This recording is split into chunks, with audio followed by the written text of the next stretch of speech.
Сәлеметсіздер ме оқушылар? Алгебралық бөлшектерге амалдар қолдану тақырыбында бүгінгі біздің меңгеретініміз алгебралық бөлшектерді көбейту және бөлуді дәрежеге шығаруды орындауды. Алгебралық бөлшектерді көбейту, дәрежеге шығару және бөлу тақырыбына тоқталайық. Көбейту үшін, алгебралық бөлшектерді көбейту үшін, екі бөлшектің алымдарының көбейтіндісін шыққан бөлшектің алымы етіп жазамыз. Ал бөлімдерінің көбейтіндісін шыққан бөлшектің бөлімі етіп жазамыз. Алгебралық бөлшектерді дәрежеге шығару үшін берілген бөлшектің алымын да бөлімін де сол дәрежеге шығарамыз. Яғни А санының n дәрежесі алымында, ал бөлімінде b санының m дәрежесі түрінде жазылады. Алгебралық бөлшектерді бөлу. Алгебралық бөлшектерді бөлу үшін бірінші бөлшекке екінші бөлшектің керісін көбейту керек. Яғни А бөлінген b көбейту с бөлінген d бөлшегінің керісі d бөлінген с бөлшегіне көбейтеміз. Ары қарай көбейту ережесі бойынша орындап, А-ды бөлінген б-сы бөлшегін аламыз. Осы ережелерге сәйкес мысалдар қарастырайық. 9 бөлінген 2а бөлшегімен 5а бөлінген 3 бөлшегін көбейтейік. Ол үшін көбейту ережесі бойынша алымында 9 көбейту 5а, бөлімінде 2а көбейту 3 бөлшегін аламыз.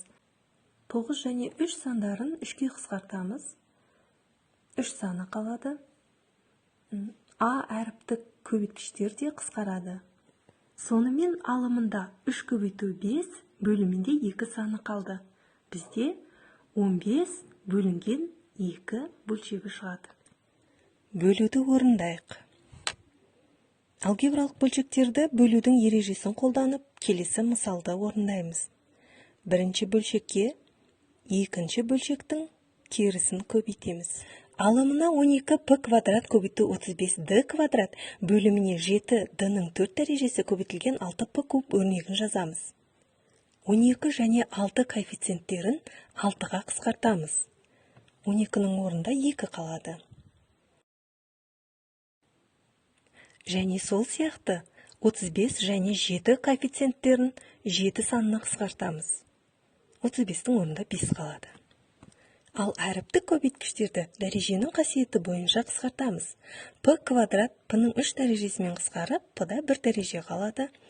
D квадрат D-ның 4 дәрежесімен қысқарып, бөлімінде D-ның 2 дәрежесі қалады. Қалған көбейткіштерді көбейтсек, алымында 10, бөлімі D квадрат көбейтілген P өрнегін аламыз.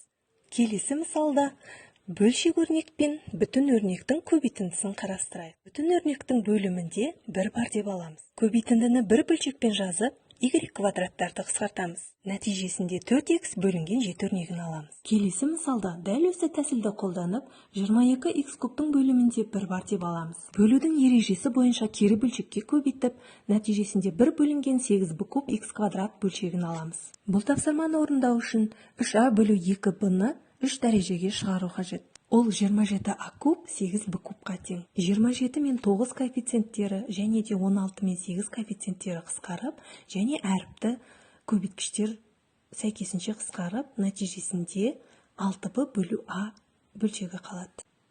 Мынадай өрнекті ықшамдау үшін алымындағы ортақ көбейткіш аны жақша сыртына шығарамыз.